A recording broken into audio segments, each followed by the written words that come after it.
Caleg terpilih dari Partai Golkar Rusbandi sebelum pelantikan telah meninggal dunia. Sepeninggal almarhum, Sekretariat Dewan Banjarmasin masih menunggu surat resmi dari Partai Golkar untuk urang nang ditunjuk sebagai penggantinya. Kemudian pengusulan ngaran pengganti antar waktu tersebut nantinya akan diproses administrasinya. Caleg terpilih dari Partai Golkar, Rusbandi, sebelum pelantikan telah meninggal dunia. Sepeninggal almarhum, Sekretariat Dewan Banjarmasin masih menunggu surat resmi dari Partai Golkar untuk urang nang ditunjuk sebagai penggantinya. Kemudian pengusulan ngaran pengganti antar waktu tersebut akan diproses administrasinya. Proses pengganti antar waktu mengacu pada surat keputusan nang diterbitkan Komisi Pemilihan Umum berdasarkan penunjukan parpol nang bersangkutan. Demikian dipadahkan Sekretaris DPRD Banjarmasin Iwan Ristianto. Waheta Koni Prima TV di sela-sela rapat Badan Anggaran jelang kemarin Jumat 30 Agustus 2024.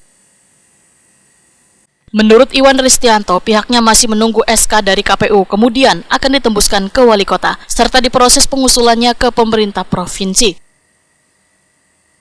Untuk sementara anggota Dewan periode 2024-2029 yang akan dilantik, ujar Iwan Ristianto, berjumlah 44 orang, termasuk pengganti Muhammad Yamin. Karena Muhammad Yamin mundur, Wan akan berlaga di Pilkada serentak 2024. Ini bagaimana ini Pak? Sebenarnya kami nunggu dari partai yang bersangkutan. Nanti siapa yang ditunjuk sebagai penggantinya almarhum Pak Rusbandi kan. Nanti dari surat partai Golkar itu sendiri, itu kan meneruskannya ke KPU. Nanti kalau sudah keluar SK dari KPU baru kami sampaikan kembali prosesnya, administrasinya dari awal lagi. Jadi sampai saat ini belum ada penunjukan dari Golkarnya lah Pak, siapa? Informasinya sampai sekarang belum ada kan.